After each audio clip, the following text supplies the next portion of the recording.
here, right now. Calling out to all area crew, we gon' make it all happen right here, right now. Calling out to all area crew, we gon' make it all happen right here, right now. Calling out to all area crew, we gon' make it all happen right here, right now. All right, hey everybody, welcome to a late night edition of The Egg Show. You've got Ryan, Mike, and our dear friend, the Borja Factor, sitting here. And here we go. We're going to have kind of a Wild West show today. It's kind of impromptu. The guy that we had lined up kind of had to reschedule, so we just decided to do it with the crew, and here we go. Yeah, you know, the show must go on, as they say. And so that's sort of where we're at. And so as Mike said, we've got a couple guests lined up that I think we'll have on subsequent shows. And that echo is really bad. Is that you, Borja? It went away. That sounds way better. Did you just mute? Okay. Yeah. All right. Anyway, so as I was saying, I mean, you know, the one of the things that I wanted to bring up is just sort of talk a little bit about the growing pains of the show, the things that we're going through. And part of running the show and having a successful podcast is this, guest booking. And it's kind of rough, actually. Yeah, it's quite the challenge. I mean, unless you have all day to do it, you know, it's kind of complicated to do. And like, as you may have seen, or the guests, the listeners may have noticed, I mean, you know, obviously we have people from sort of our sphere of influence in general, you know, so I usually provide some art people. Mike usually provides DJs, and you know, that's sort of the people that we can get to easily. I provide too. Thanks, Borja. Yeah, and so, but we've been lucky. We've had some cool guests that are outside of our sphere of influence, and even though they're maybe tangentially related, like musicians and things like that, we don't necessarily have relationships with them prior to the show. That would be like the Desi Valentines and the Jesse Medelis and that type of guy. And Gina Grad. Gina Grad was guys. one. Yeah, and so those are, you know, really cool guests that we've got, you know, and not to say that our friends and stuff aren't cool guests, but these the people who are perfect strangers, you know, really took a chance on us. So that was cool. So we've got a couple more coming up that are sort of scheduled already. We've got an art guy and a couple DJ, drummers, some other exciting people, and some names that we don't maybe know that well. And I think that'll be a nice little thing, or a nice element to bring to the show. It's just rough when we get a last minute cancellation and we have to kind of go off the cuff like this. But you know, for the most part, I think we've done pretty good. Yeah, no, it's been great. And actually, I mean, this is episode number 39. I mean, we're pushing 40, which you realize, Mike, we're only like maybe 13 episodes off of a year. And really? I mean, that's pretty big. You know, I mean, that's a show a week for 52 weeks. It's a full year. That's pretty crazy. Well, and it's funny. I mean, you know, just, you know, and this is probably boring for the listeners, but anyway, I was thinking about it anyway, and we got time to kill. So I was thinking the other day about, you know, I've seen some of these podcasts that do seasons, you know, like the TV series have seasons and things like that. And I was debating, what do we do at 1 year? Do we just go to episode 53, or does it become season 2, episode 1, or does it, like, I don't know what we do. What do we do? You know, we're going to have decisions to make. I think we keep a running tally going. I kind of like that. I think it's cool. It is kind of fun, especially like when you look at like the Joe Rogans or the Adam Carollas of the world with they're up on 2,300 episodes plus, or whatever. Yeah, it's kind of cool. So, but anyway, it was funny, just, you know, the little things that I get perplexed by, you know, as we're trying to think about what to do with the show and where to go. Well, and another thing I was thinking was like, well, what if we just didn't do one night? You know, like, what if we didn't have, you know, we have a reschedule, so now, you know, we're kind of going off the cuff. What if we just skipped it? What if we just only did a show when we had a guest? When we had a show? Yeah, I don't know. I mean, because for me, like, I think part of it is the discipline, right? Like, I feel like when you and I are disciplined and we're scheduled and we have a show each day, or, you know, like every Tuesday we're recording or whatever our schedule is, I find that I'm always better prepared, you know, more interested or excited to do the show. Things like that. And like in this particular instance, you know, we're recording today. It's Wednesday night at 11 o'clock at night. We've got the show is supposed to roll out in the morning. We basically, the last interview we did was with Ian Paget, I think is how you say it, Paget. Yeah, I think, Paget. I've forgotten, but I'm pretty sure it's Paget. And so, but anyway, Ian from LogoGeek UK. And it was a cool interview and everything, but we had 2 interviews kind of back to back and our schedule was funky. So we recorded like 2 shows in 2 days or whatever. And it more or less, and then we had 2 weeks off. Yeah. It was actually rather nice for me, but at the same time, you've been working on a project. And so we can talk a little bit about your project, and that might sort of explain why your hiatus from eggs made you happy. But sorry. So, but I mean, geez, man. But I do think there's something to having that discipline, and it certainly makes the show easier to do when we have sort of a schedule and someone lined up each week.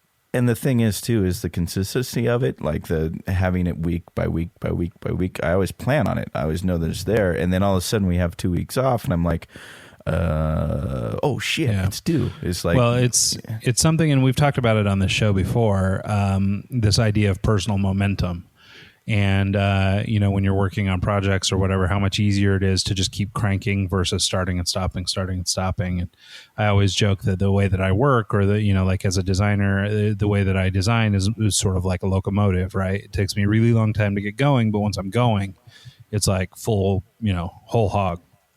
And it's sort of like that with eggs, right? I mean, when we have a show to record on Tuesday and we publish Thursday, and it's like that every week, it's really easy to do the show.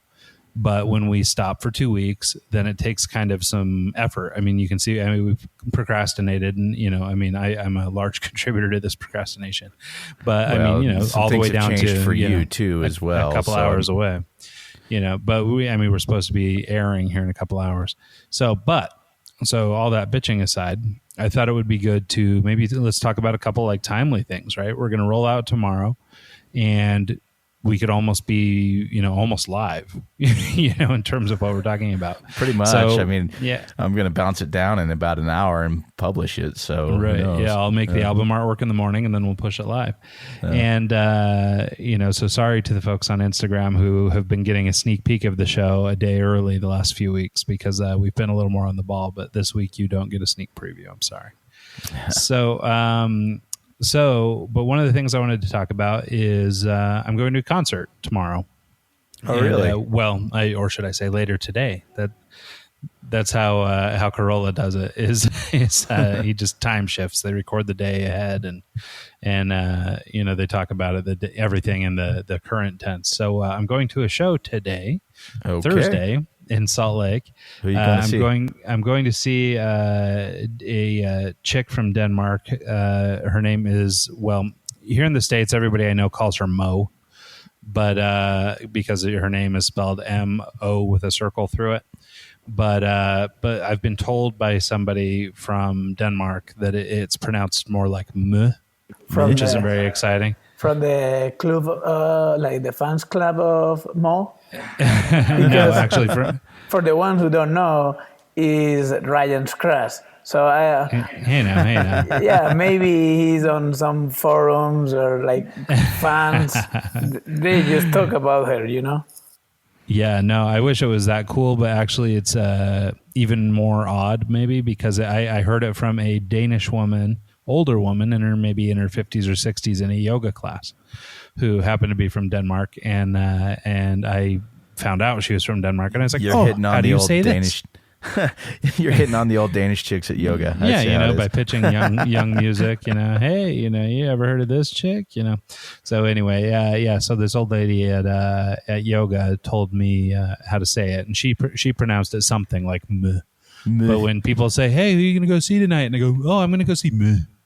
Kind of it's not super appealing. So I really ought to just figure this out. Meh. I'm going to see meh. That's what I thought when he told me, hey, you want to come to that concert? And I said, meh. Yeah, see, I thought he was into it. I didn't realize he was actually snubbing me. So anyway, she is a singer who I've liked for a long time. Actually, she's getting pretty popular now. But I've been following her for maybe 4 or 5 years, and so it's been kind of cool to watch her grow. However, I will say I reached out to her management and her record label and all these folks to try and get her on the show, because I figured, hey, she's playing Salt Lake, we'll swing down, we'll do a live show, we'll run down and meet her. And of course, nobody could be troubled to return a call or return an email. And so I assume she's either gotten too big for me, doesn't care, or the message is never getting to her. So my intention is to roll out the show tomorrow morning, tag her in it. She's going to listen, rate, like, and subscribe, as we ask of all our listeners. Yep. And then she's going to feel really bad, and she'll invite me backstage or something tomorrow. So sounds like a plan. She's got XXX, Final Song, Don't Leave, a few other tracks. Which one is your favorite? What people know her most for is that song "Lean On" with Major Lazer. Yeah. That was like super worldwide sensation. I mean, it's everywhere. So have you ever seen the video for that track? Yeah. Okay, yeah, so that crazy. It throws me off every time. Like when it was hot, I used to do video nights back in the day. When that song was big, there was a lyric video where there was like, sing along with karaoke kind of video, right. And then there was the original one video in India or whatever. I always played the lyric video because the actual video was so strange. I was like, no, we're good. Yeah, no. So anyway, but yeah, so a lot of people know her from that. In terms of what's most popular, I honestly don't know what her bigger tracks are. Most of the songs that she's known for are things like she has a song out with Diplo right now that they just performed on not Jimmy Kimmel, the other Jimmy. Fallon? Yeah, Jimmy Fallon. Yeah, and so she was just on Fallon the other night with Diplo performing one of these songs, so that was kind of cool. Presumably part of this U.S. tour. I guess she probably made the New York stop also. More than likely. And so, yeah, so anyway, the latest album is, I think it's called When I Was Young.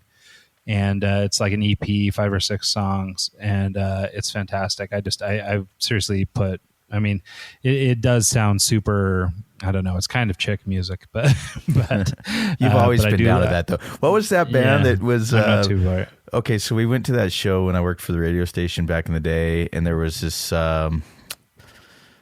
There was a band that I used to give you shit for that was just... Okay, so there's probably a couple. I think I know the show you're talking about.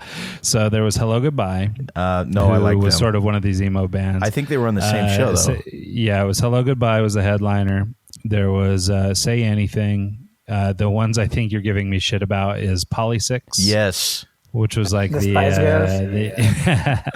Speaking of Spice Girls, it was Posh Spice that broke Mo or Meh. Really? We're calling her. Yeah. So anyway, she's the one that sort of brought them through, or sort of broke her. But yeah. So anyway, so I think Poly6 is the one that you're making fun of me for. It's sort of a Asian sensation. You have to Asian Google it. You music. have to see it. It's one of those. It's weird. Yeah, I don't know how to describe it. They're in they're in orange jumpsuits, and it's very Japanese sounding, but or maybe Chinese. No offense to whichever country they're from. But anyway, I used to listen to that song. I mean, it's crazy. It's kind of funny music, but it's like super poppy, super like kind of Asian pop sound. So Mike has given me plenty of shit for listening to that. Yeah, one. but after the 30th time I heard it, I was getting down on it. Well, but like even that, at the time we went on that tour, it was the Facebook tour, I think, Facebook Live, or maybe could it have been a MySpace tour? I can't remember. It was one of the two. Of them. Yeah, it was forever ago, and so it could have been a MySpace tour. Actually, it was when Say Anything was pretty big, and so that was a while ago. 2007 or 2008, probably. Yeah, so anybody who's ever heard of MySpace, that's what it was. But anyway, so that was it was a fun show. It was a really great time, and actually, I really liked Hello Goodbye. They're kind of a, I don't know, whiny hipster band or whatever, but they had some fun like poppy kind of pop songs and stuff, and they're pretty fun to listen to. I've been doing a bunch of like that throwback alternative kind of music on my Thursdays, and I threw on some Hello Goodbye the other night, and it was pretty good. Oh, nice. Yeah, that's pretty fun. So anyway, but yeah, so the big concert tomorrow night with Mo. She's out promoting the When I Was Young EP and a handful of other things. She does, she's European, so she's not touring all the time in the States. But I'm actually, this is kind of a unique experience. I've actually driven to LA to see her twice. I was just going to bring that up. I was like, you've like been on her stuff for a while now. Just and so, but this is the first time she's playing Salt Lake, but she's not playing LA on this tour. Oh, that's weird. And so my friend who has gone with me a couple times down in LA is kind of pissed off because normally this is an excuse to come to LA. So anyway, so he's upset, but I'm stoked she's coming to town. That'll be really fun. And, but I will say, or we can get into a little bit, one of the nights that I went down to LA and saw her was like maybe the most LA night of my life. We went down to the show, and it was she was playing the Roxy, so super famous Hollywood club. And next door to the Roxy is the Rainbow Room, which is like super famous old, it's kind of a shitty pizzeria, salad, kind of fried food joint. I think they have a hidden kind of like a hidden room in that pizza joint though. Like it's do they really? I do. I think so. Cause interesting. Vaden played the Roxy once, and we kind of got some cool little side stuff that most people don't know about. But anyways, yeah, it was a cool weekend. Yeah. So anyway, we went in there and had pizza and stuff next door. I met a celebrity guy, and god dang it, I'm spacing out on his name. He was in Sons of Anarchy. He's a super ripped dude. I'll find his name and I'll put it in the show notes or something just to give him some love. Ron Perlman? No, less famous guy. But he's sort of like a super strong man. He has a show on Howard 101. Or did anyway on Sirius, but I'll see if I can track him down. But anyway, so we met him, and that was kind of a cool LA thing, meet a celebrity while you're at the Rainbow Room. And then next door, we went over to the Roxy, hung out for Mo. I wish I could remember who opened for her because they were really good too. But Mo played. She played a lot of new music stuff. It was really cool. So kind of a fun concert, cool night. Had some drinks. After the show, we went over to this place. I was with a friend of mine and one of his friends, and we went to this hotel. I'm probably getting it wrong, but I want to say it's called like the Hotel London or something like that, something to do with London, England, something. And yeah, those rings blurry a little bit. You're my ex, okay. Well, from what I understand or what I remember, I guess Gordon Ramsay or something is somehow involved in the ownership of this place or whatever. And so, it's a nice kind of upscale hotel. And we went up to the roof, and the pool was closed, but this friend of my friend's sort of just pushed her way through the door, and we went out to the pool and hung out up there. Of course, I was not bold enough to jump in with my clothes on, so I just stayed dry. But, it was really cool views of the LA skyline and everything. And, it was kind of a cool, surreal moment. And then after that, God, my stories are the worst because I never remember the names of anything. Yeah, tell us how you went into the swimming pool with no clothes. No, that's not me. So maybe one day, but on that trip, no. And so we were done there, and we went down to this place, and my friend was like, "Hey, I know this really cool bar. Let's go check it out." And we all got in the car. We took an Uber and left, and headed over to this bar. And so we get to this spot. And it's kind of in this weird neighborhood, and it doesn't look like, a bar or anything. And we pull up to this place. It looks like a grocery store.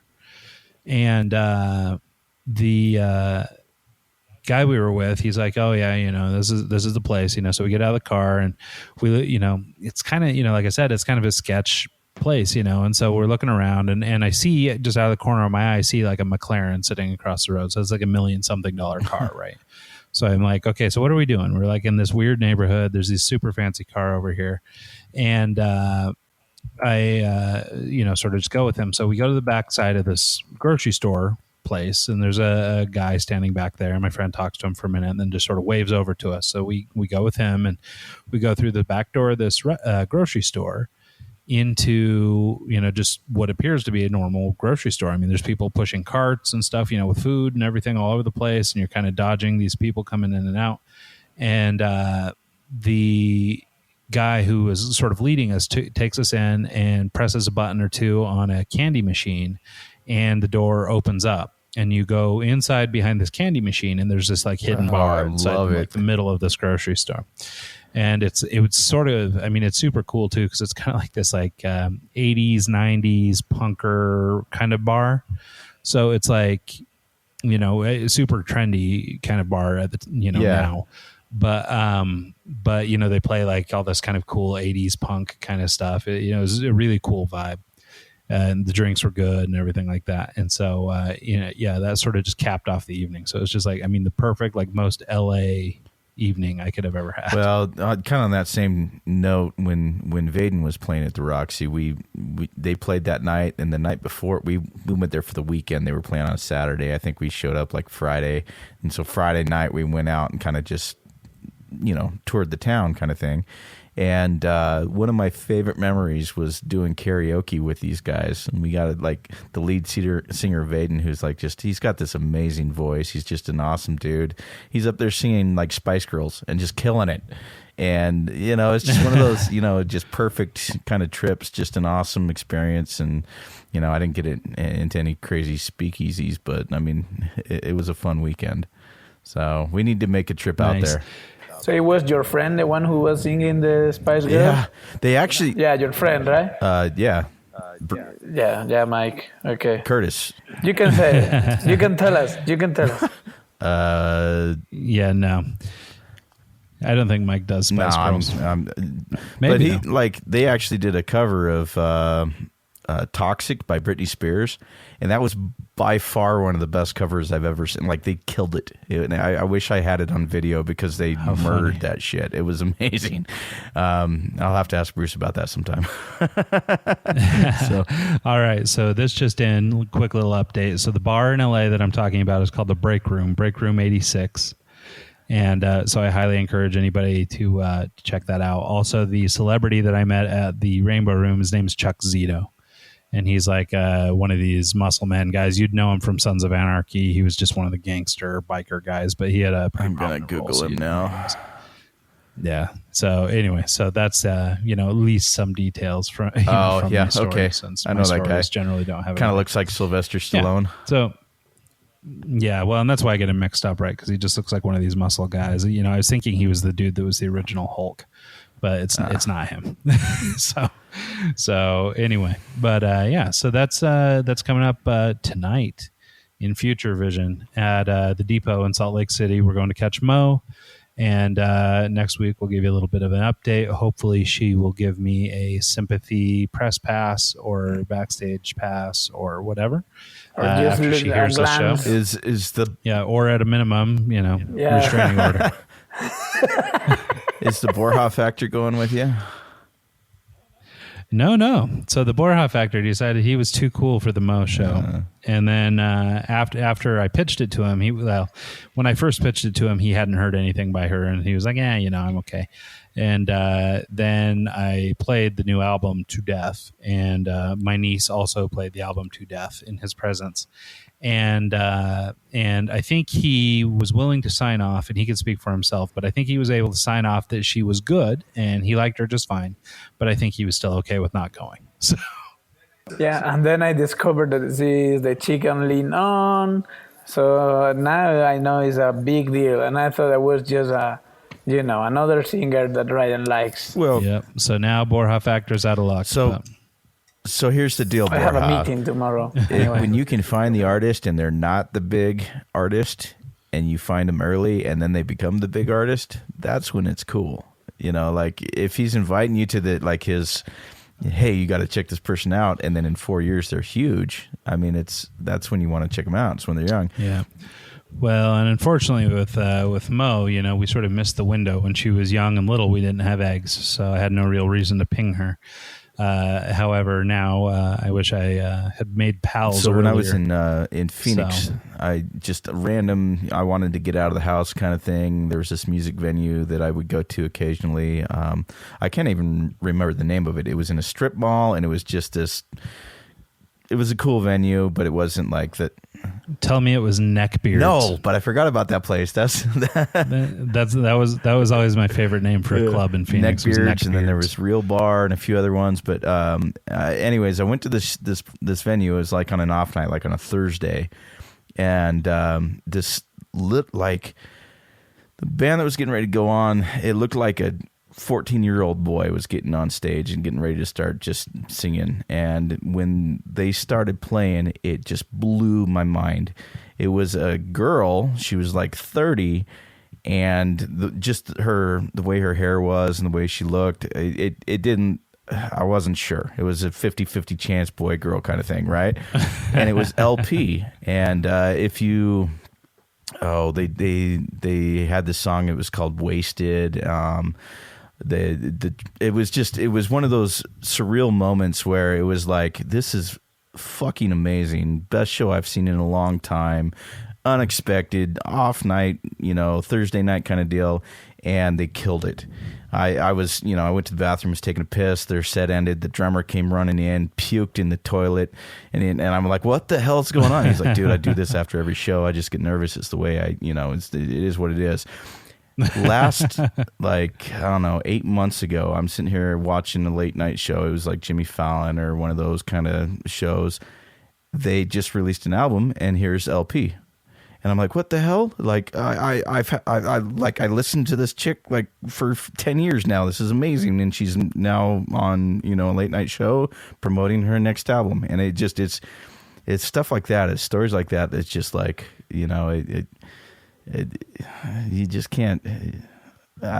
It's always fun to kind of be in the know before. Yeah, we have all of our eggs in Jesse Medell's basket right now. All right. Well, hey, we got the new Young Beef album out. We got a lot of these young stars coming up. That I'm gonna Google this now. I want to see what her album is. Shout out Red Light. It was his birthday yesterday. Oh, nice. Yeah, happy birthday, Red Light. So anybody that missed the interview with Red Light, go back a couple weeks. It was worth a listen. So the only, or maybe the biggest version of the story you're telling with the sort of discovering somebody young, I have a couple of them, but the biggest of them was Incubus. Oh yeah. I actually saw them for the first time at a place called the Roach Motel in Pocatello.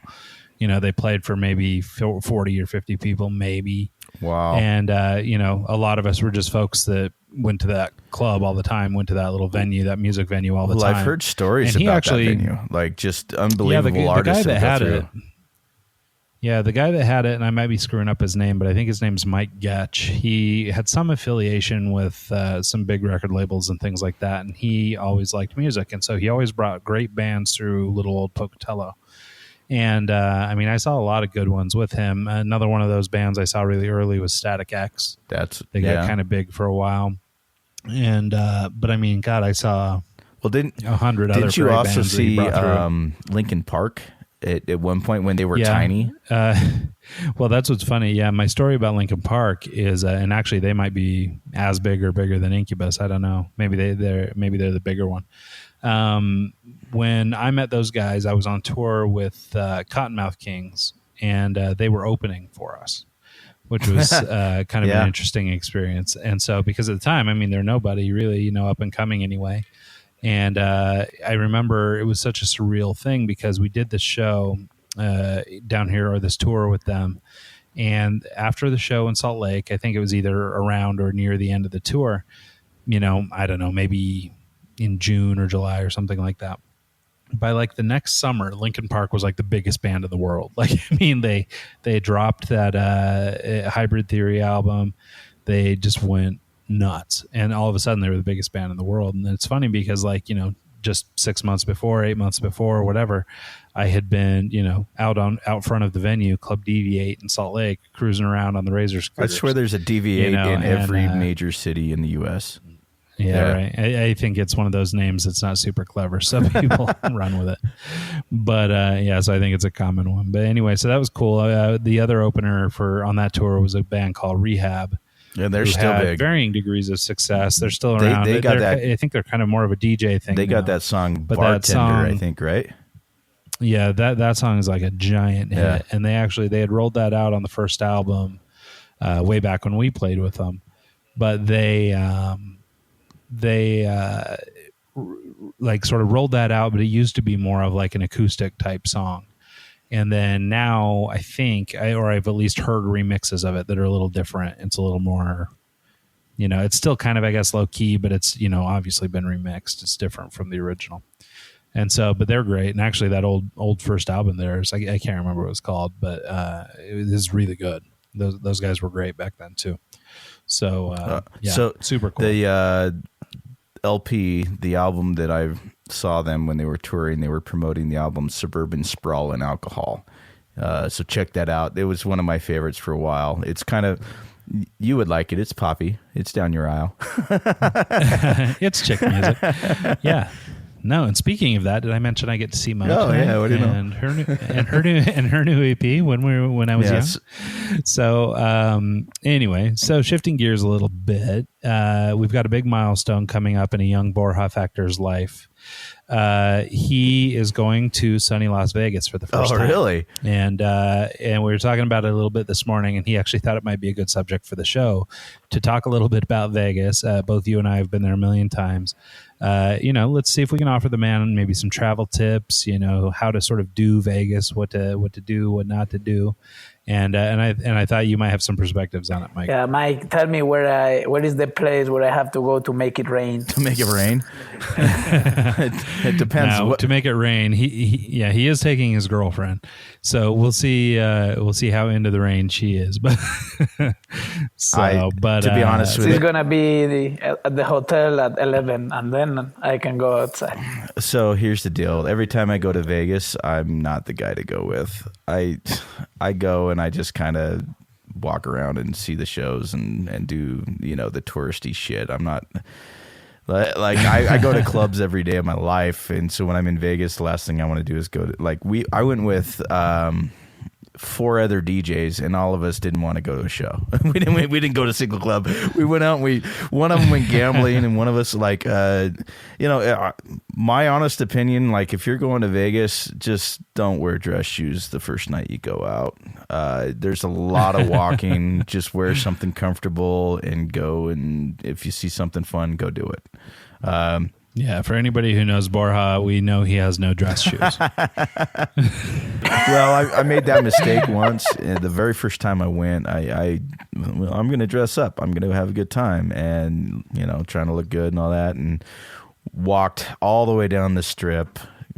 Decided we needed to get back towards the hotel walked all the way back, and then walked again. And by the end of the day, my feet hurt, and it was just horrible. And I don't know. I'm not one to go pay $100 to get into a club and then pay $30 for a drink. I guess I've been spoiled because you work in the industry, you're used to not paying for anything.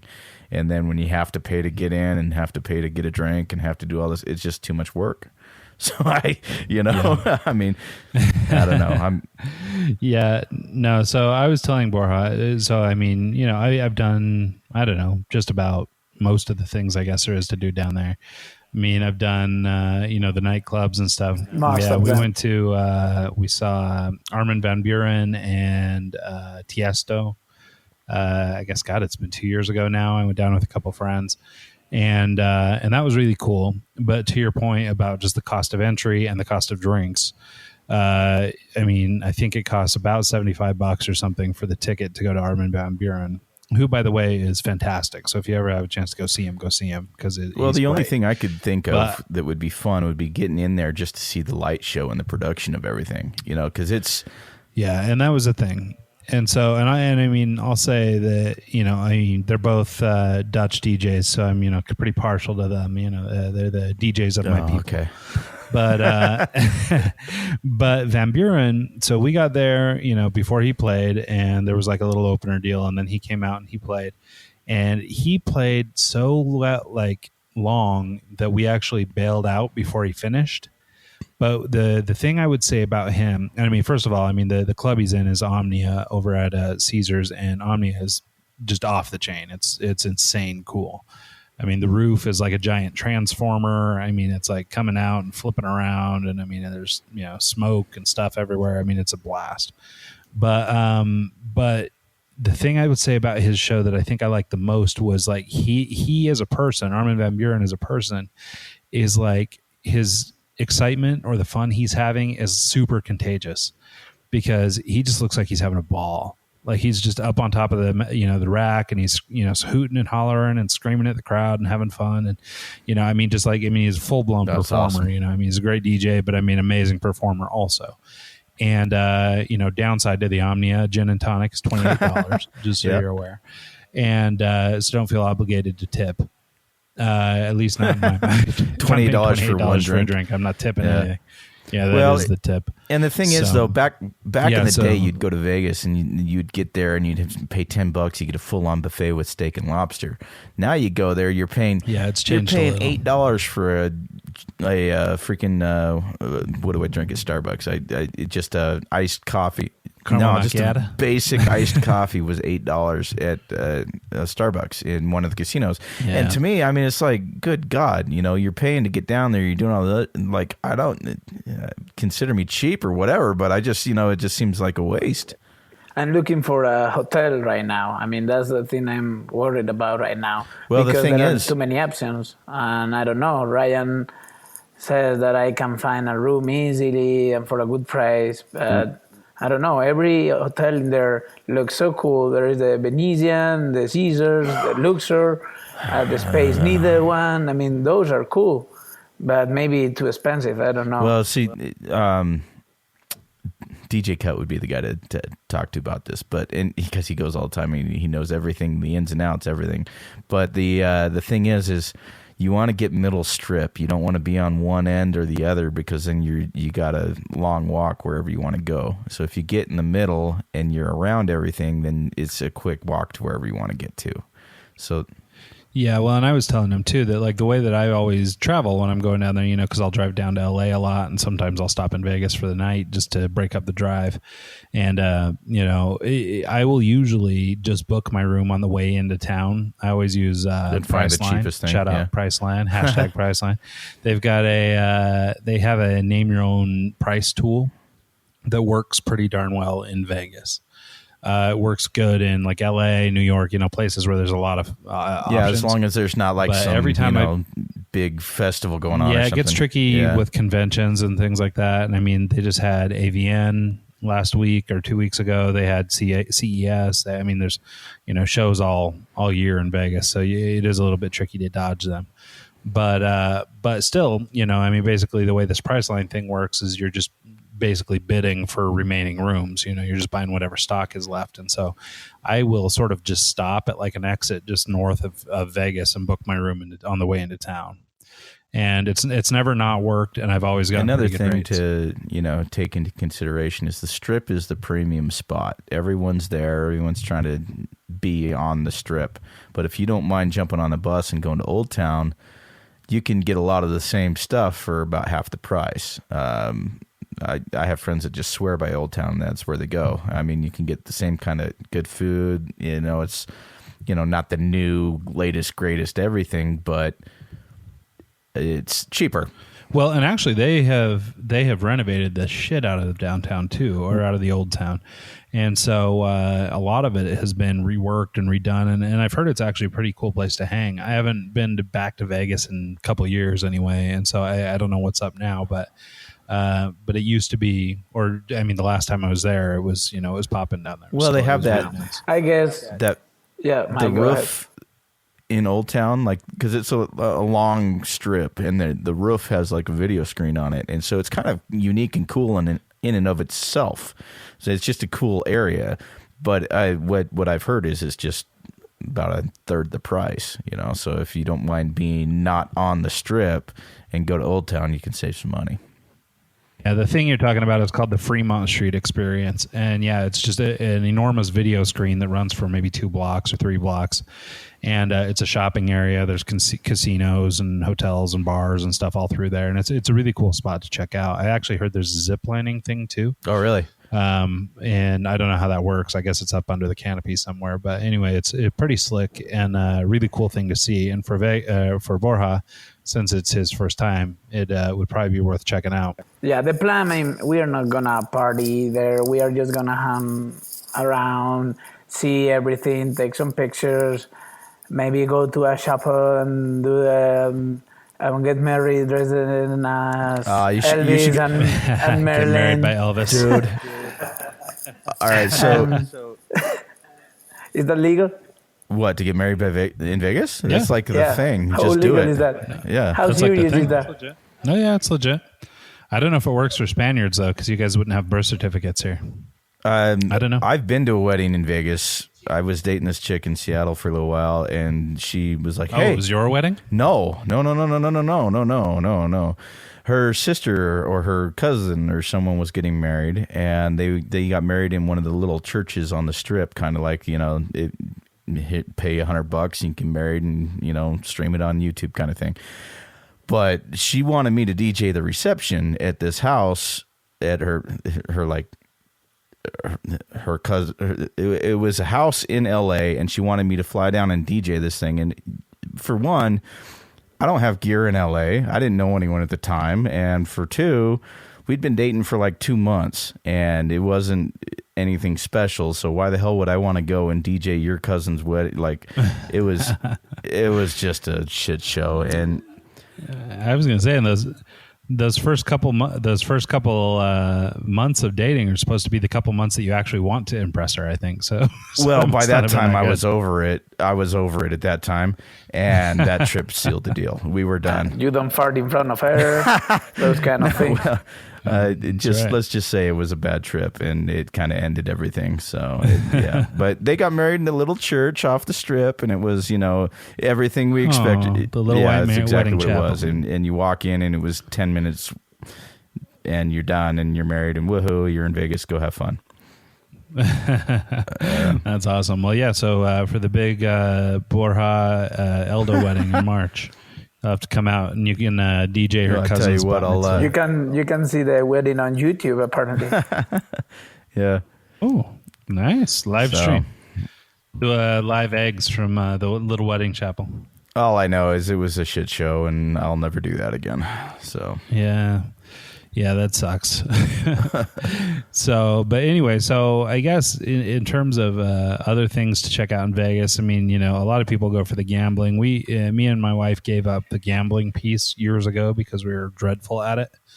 Although we should talk a little bit about Super Bowl, because I did gamble on the Super Bowl. did you win? Yeah, I'm gonna gamble a little bit in Vegas because there is something you don't know about me, but I was a poker player for a while. Oh, I really? think I knew that. They actually ran him out of Vegas or out of Spain. Yeah, Jeez. yeah. So in Vegas, I'm gonna play Texas Hold'em again. Who knows? But maybe I'm gonna break the bank. Okay. Nice, I'm nice. gonna hit the jackpot. Well, if you make All it right. big, We can come back and pay your way around here. So we'll actually be able to finance that wedding. So my So- uncle bet on the Super Bowl too.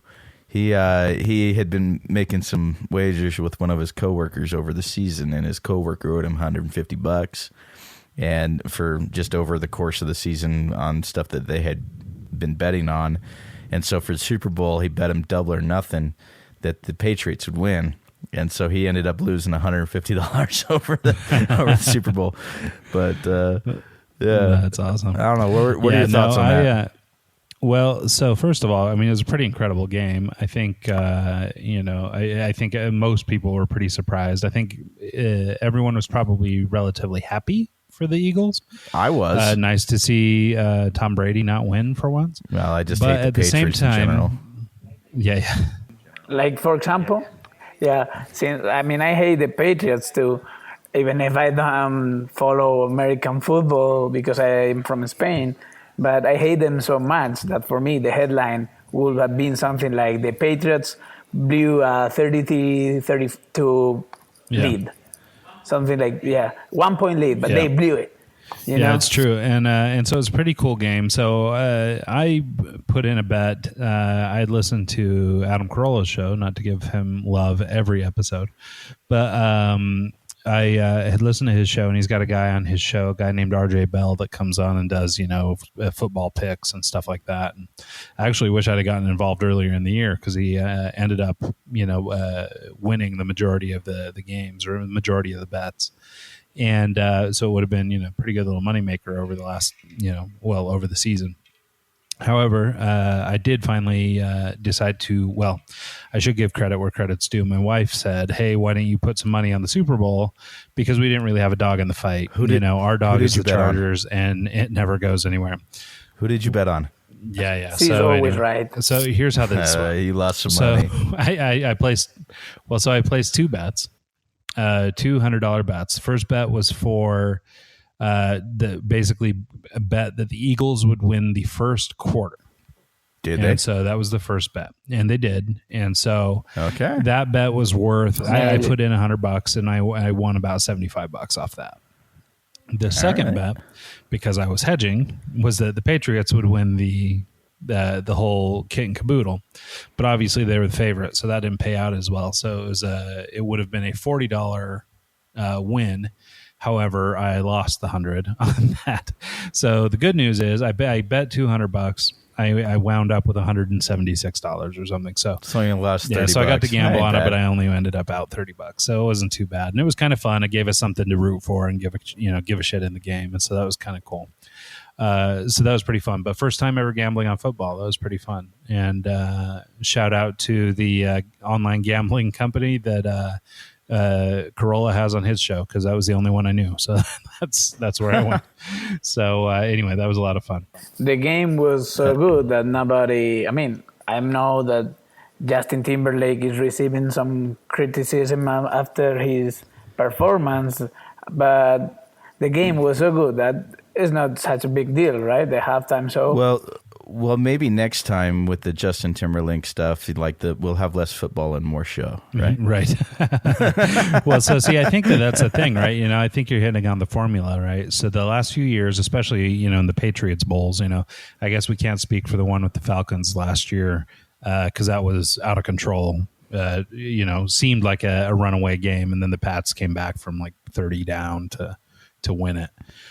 So that one turned into a pretty spectacular game. But outside of your general, Patriots winning game, they have to have these huge halftime shows. It's kind of become the thing that the Super Bowl is famous for. But it seems like it's almost compensate. The game's not that great, but hang tight, you'll get this. I can't tell you how many people I know just watch it for the commercials. I wonder if he had to sign something saying, "Hey, we won't flash a titty this time." I heard he definitely did. But in my opinion, the performance. What is the performance of Justin was good, but just because he didn't drop from the ceiling on a wire or ride a 500-foot tiger, he's not pulling the Lady Gaga shit of his ass. It's like, it was not that good. Like it was not like the circus. Well, but it's just a performance, right? And he did well. Maybe the outfit was not the best one for the occasion. Yeah, I heard that the Duck Dynasty guys chose the outfits. But although it was pretty funny, so a couple things. So first of all, shout out JT. So first off, you're our boy, and no doubt subscriber to the show. So thanks. Such a cool sneakers he was wearing. Yeah, so that was one of my points. So first of all, I'm losing my mind because he just put out a new album. I can't remember what it's called. Something about being a man from the woods. Well, I think the album artwork is like he's a cowboy kind of bullshit. Yeah, and I think that's the getup he was wearing is what certainly inspired by that. But so the first single to come off it was this song "Filthy," and I'm sure Mike has to play it 9 times a night, so he may not love it. And it's kind of this weird, and the thing is, whatever. It's not really like the formula to the song isn't what his normal thing is.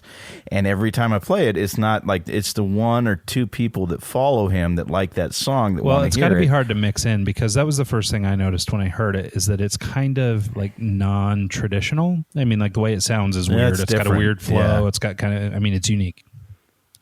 And the problem is you get the one person that wants it, and then the rest of the bar or the rest of the club is like, what the fuck is this shit? They're not used to it, and they don't, it's different. Because it is a different sound, and so that's cool that he's being innovative and everything. But what cracks me up with that song in particular, makes me lose my mind, is when these artists get really highfalutin about their art, and they talk about all the the things that inspired them and all this stuff. And I heard in an interview that he was inspired by his infant son and his lovely wife, when he was producing this album. Well, the song "Filthy," the whole hook is, put your hands all over me. Let's get filthy. Yeah. And so when it's like, oh, you're inspired by your infant son to be groped, it's like, come on. I was like, I mean, you really gotta, try a little harder with your inspiration message. So, but yeah, it's go ahead. It's different enough to the point where it could take off in a little while. Well, that's the thing. It'll either be the next thing or it will be nothing. Yeah, it could piddle off, or it could actually, build up and actually be something big. No, I didn't get to see the actual halftime show. Did he perform that? I didn't notice. He must have. I mean, I didn't hear it. I mean, unfortunately, Borja's point, of course, he performed well. He's, an amazing performer, really talented guy. The dance was on. Yeah, I mean, so the show was okay. Yeah, so of course, all that, is kind of a given with Justin Timberlake. But it definitely was a little less bells and whistles. I mean, the stages were cool and stuff like that. But I mean, he's not flying in on a, helicopter or, riding a pink unicorn or anything. And two things. Justice for Janet. That's one. and that performance was cool because of the moment with that kid that now we have a lot of memes about that. Yeah. That's something. Yeah, my favorite I saw the kid with the meme, but I didn't know the backstory of it. What's the backstory? So basically what happened is in the middle of the show, Justin Timberlake walked up into the crowd, he went up into the stands. And he went up next to this kid and, told the kid to get his phone out. And like they were taking selfies and stuff while he was standing there performing. Okay. And so, but some of the memes that have come out of it have been really funny. The one that made me sort of laugh, actually, do a real live LOL at the office the other day was this one where it popped up the the storage full message that everybody's gotten on their iPhones before, sorry, you can't take any more pictures. And, so it showed this kid standing there with Justin Timberlake with the, camera full. Oh, and, sorry. Another one of the kid just Googling who the fuck is Justin Timberlake. Yeah, I heard there was one where the kid texted out something about, oh, hey, I got to meet Conor McGregor or something. And so, yeah, it was pretty funny. It made for some good fodder. But I will say that his overall performance, and maybe this is where he's getting some heat or whatever, is just, it was pretty bland. I mean, the music was kind of whatever. It's just poppy, whatever. There was like nothing that was real standout. The one thing they tried to do, and it felt like maybe a little bit low-hanging fruit, is they did a little quick tribute to Prince at the end of his performance. Prince is from Minneapolis, and so, or was from Minneapolis. They do Purple Rain?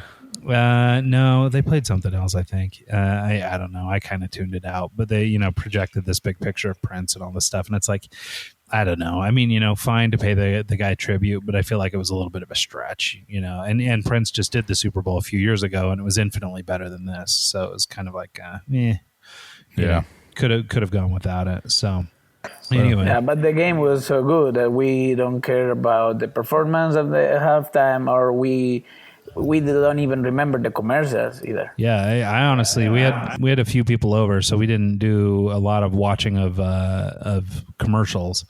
So I didn't see too many, and it sucks, because I work in advertising. So of course the thing the next day, all over the email, oh, did you see whatever? And I was like, no, I didn't. So, well, if it makes you feel any better, I saw the last 10 minutes of the last quarter.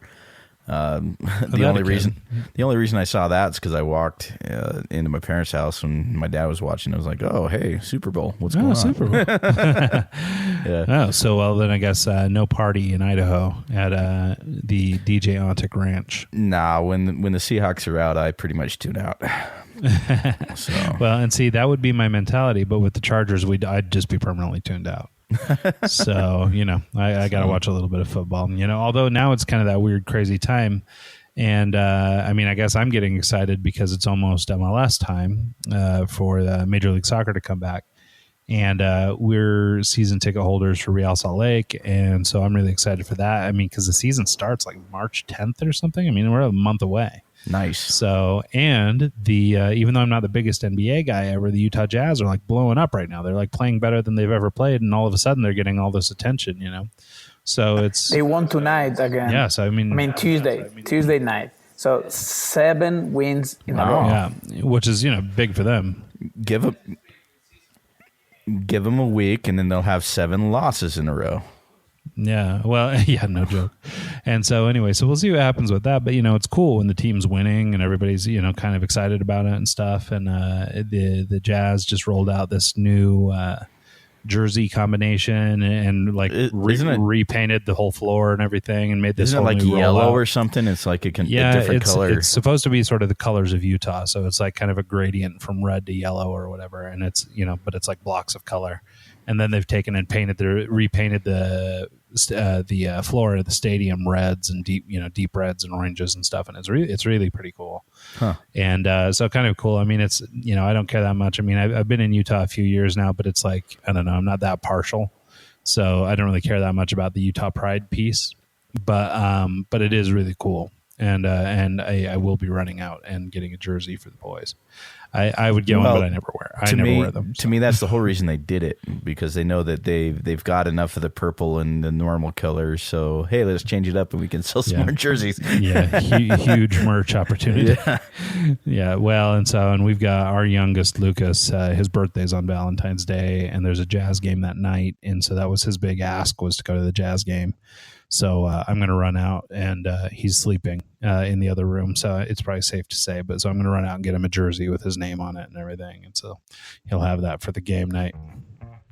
So, hey, it's Thursday. We're going to roll this out in a few hours.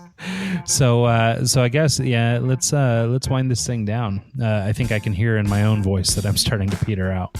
So anyway, there were a lot of other bullets that we didn't get to that I think we can circle back around to. Maybe we'll make a little time, even if we're doing some interviews, maybe we could do, a little time before the show or before the interview or after or whatever, so we can get through some of these other things, because I think it's worth it. We spend a lot of time on Mo today, because she's going to be really happy and really glad that we talked about her new album, When I Was Young, and about the concert, and all that stuff. And so feel free to hit me up. I'll put my my details in the show. There you go. If you hear back from her, you better let me know. Although I am gonna earn the explicit thing for tonight anyway, just because the language got not super salty, but a little salty. But so with that, I'm gonna say fuck you to her management for not responding to my email. And, we've said it like 4 times already. We're good. I understand that today. Yeah, I understand that I'm just the little guy, and our little show is young and growing, and it's just this little egg being fostered. But for all they know, I could have been anybody, and I think they need to try and handle that stuff. And I think a lot of times, just dealing with other music groups and things like that, I think it's really common for A&R people and reps to just sort of blow off emails. And one day when I'm famous and you want on my show. So, or in the meantime, Mo, I love you, and maybe we'll see you tomorrow. So, all right, everybody, check out When I Was Young. It's fantastic, and I'll get you the update on the show next week, and hopefully live from the studio with Mo one day. Outside of that, any parting shots, Borja? Anything else we should know? No, I think we did. I mean, we had nothing prepared for this show, and look at this. Hey, now we had some bullets. I mean, yeah, some bullets just there, but not an interview. As you said, it was kind of wild at the beginning, and I think I'm glad with this. I think that we did a good job. It was fun. Yeah, it's kind of fun to do this. It's different, and I enjoy it. Yep. We had some weird technical issues, so if you hear a weird loop going on right now, it's we didn't have the right cord for the Spaniard, so he's got some headphones on. Excuse me. So shout out to Apple for their inline headphone mic. And with that, I think we'll call it a night. So to learn more about me, Ryan Rogar, just R2 Media Group or R2MG.com. DJ, Mikey is DJontic.com. And the Borja Factor you can find on Instagram. On Instagram and Navasus everywhere. I'm Navasus. That's my AKA on my social media. And you can find me in Vegas in March. Perfect. In the dark corners of Vegas. That's right. In the deepest, darkest spots. So, and on that note, follow the show on Twitter and Instagram at Eggs Show. And finally, the website is eggscast.com. So with that, thanks everybody for sticking it out for this week's show. And hope it was as much fun for you guys as it was for us.